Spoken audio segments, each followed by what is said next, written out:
Di video kali ini kita akan mengatasi masalah di bagian roda depan. Masalahnya seperti yang di awal video, ada bunyi klotok-klotok di roda depan. Ya, kita vonis langsung ini adalah kerusakan di bagian bearing. Bearing, laher atau laker atau kelahar itu sama aja, beda penyebutan aja. Jadi kita akan ganti bearing ini dengan bearing yang baru. Jadi ini sebelumnya motor mengarungi banjir. Jadi udah sewajarnya motor yang sering mengarungi banjir, yang sering terkena banjir itu, dia akan pertama itu yang jadi korban adalah bearingnya. Jadi kalian kalau sering kena banjir-banjiran di jalanan atau di perkotaan yang sering banjir, di jalan-jalan yang rawan banjir, nah itu kalian harus cek tuh di bagian bearingnya. Biasanya dia akan berkarat dan bearingnya akan pecah. Nah, itu akan menyebabkan kalian nanti terkendala di perjalanan. Harus diperhatikan. Oke, ini kita buka dengan kunci 17. Buka rodanya dengan kunci 17. Lalu kita akan keluarkan bearing dari rumah peleknya. Ini kita buka dulu seal debu bearingnya.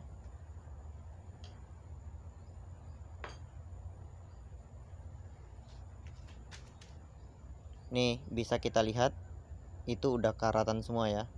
Itu bearingnya udah karatan.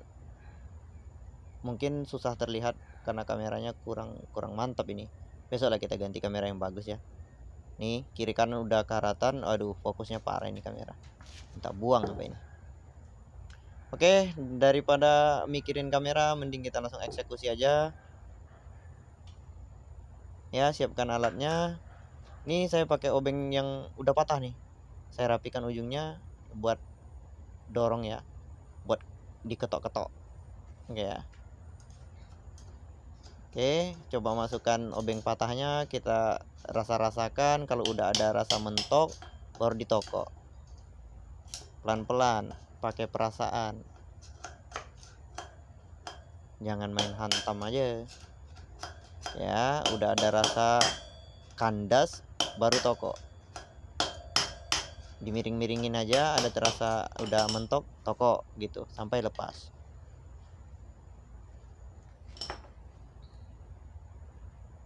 Ya, bearingnya udah lepas. Tapi sebelumnya ini saya pakai bearing yang murah meriah, yang 30.000 satu pasang. Jadi ya wajar aja dia bakal nggak kuat kena air banjir-banjiran itu ya. Ini bisa dilihat nih udah goyang nih, udah goyang. Oke ya. Dan kita akan lepas yang sebelahnya lagi. Nah, kalau lepas yang sebelah ini gampang, karena kan yang bearing sebelahnya udah terlepas, jadi yang sebelahnya tinggal lihat ke dalam lubangnya, dipasin, baru ditokok.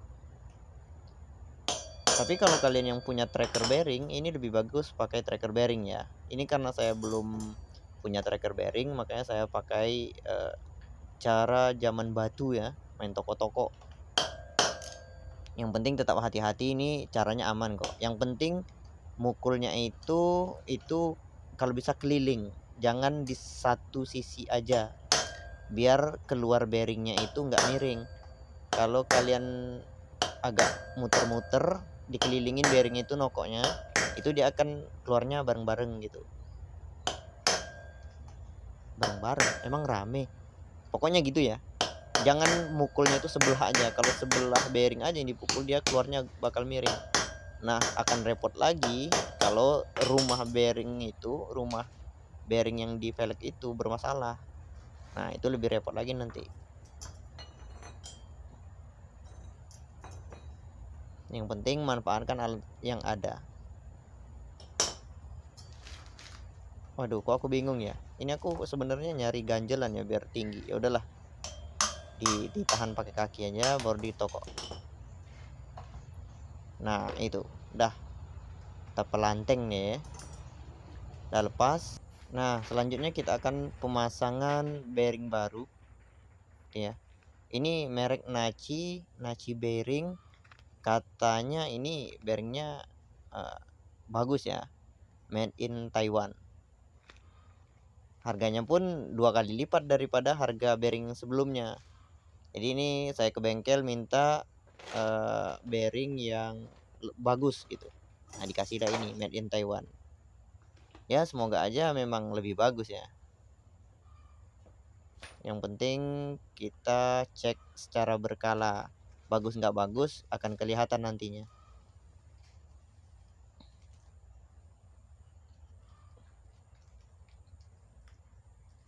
Sebelum saya lepas plastiknya, biasanya saya paskan dulu itu ke lubang rumah bearingnya.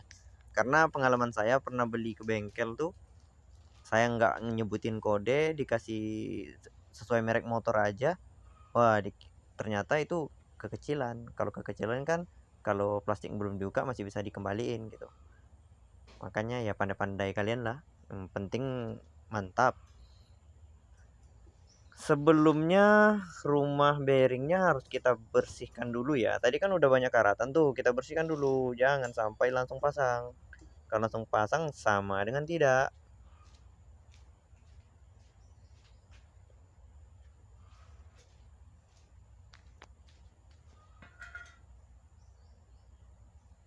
Nah, biar masuknya gampang, itu kita kasih pelumas. Ya, kasih pelumas, kasih gomo, nggak usah banyak-banyak. Yang penting biar masukin bearingnya itu licin, nggak seret. Kalau seret kan sakit. Maksudnya agak susah masukinnya kalau seret gitu. Biar nanti bearingnya juga nggak hancur waktu dipukul. Ya, dipasin, baru kita gedor-gedor. Gedor-gedor, awalnya pakai palu aja, pelan-pelan pinggir-pinggirnya. Kalau bisa jangan tengah bearing ya. Kalau tengah bearing itu kebanyakan nanti bearingnya jadi rusak, jadi seret. Nah, ini saya pakai bantuan kunci sok. Saya kelilingin seperti mengeluarkan bearing tadi. Itu masang juga gitu. Nokoknya itu, mukulnya itu keliling, sedikit-sedikit dikelilingin bearingnya. Jangan dibantai satu sisi aja. Nanti bearingnya bisa-bisa pecah. Ya pokoknya jangan asal-asalan. Walaupun ini sepele tapi jangan asal-asalan. Ini udah ya. Dicek bagian dalam udah mentok sampai batasnya belum? Karena bagusnya itu mentok ya. Jangan nanti mentok saat kita kencengin. Kalau pas kencengin nanti takutnya bearingnya itu kepaksa gitu. Sebelahnya juga begitu, dikasih pelumas biar licin. Ini nggak perlu banyak, sedikit aja.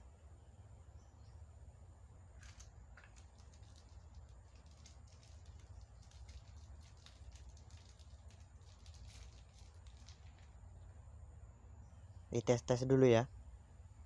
Takutnya nggak muter kan? Ada-ada aja. Oh iya, sebelum masukin bearing yang sebelahnya, kalian harus masukkan dulu bos as tengahnya. Itu biar antara bearing itu nanti nggak terlalu masuk ke dalam, jadi dia ada pembatas. Kalau tanpa bos itu nanti kalian rodanya bakal seret kalau diputar. Percaya deh, boleh dicoba. Bearing cepat hancur. Seperti ini sebelah, kita tokok keliling sampai mentok.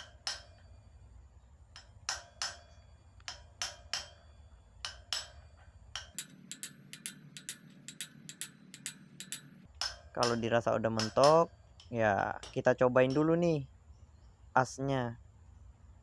Karena takutnya lubang bos yang di tengah tadi itu nggak pas.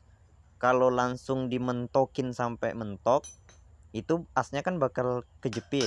Kalau kejepit dalam posisi miring, nanti kita kesusahan saat memasukkan ini as rodanya.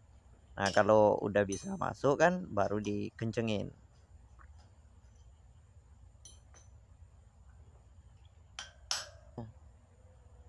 ya. Sil debu sebelumnya itu dibersihkan dulu, jangan yang kotor-kotor itu juga dimasukin.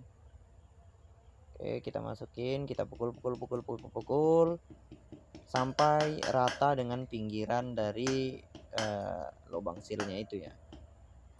Dan kalau udah selesai, udah dipastikan aman, kita pasang lagi ke motornya.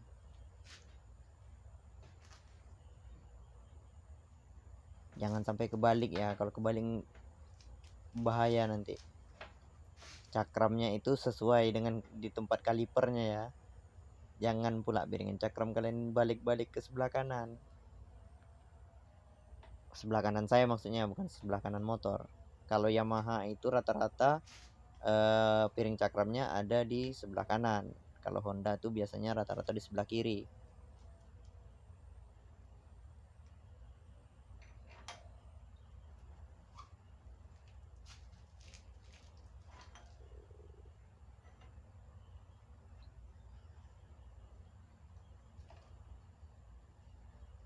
Oke, nah itu tadi. Kalau pemasangan bosnya lurus, rapi, dia akan mudah memasukkan as rodanya. Langsung kita pasang lagi. Di situ ada mur 17. Kita kencangkan pakai kunci 17. Jangan pakai kunci 14, pasti nggak bisa, pasti. Ya, kita kencangkan pakai perasaan. Jangan selagi mau kalian paksa, putus nanti asnya. Ya, ini perputarannya udah lancar. Dijamin udah nggak ada lagi bunyi kelotok-kelotok yang seperti di awal video. Oke, ini udah selesai. Semoga bermanfaat. Kalau kalian suka silahkan ngapain aja, terserah. Mau like, mau komen, terserah.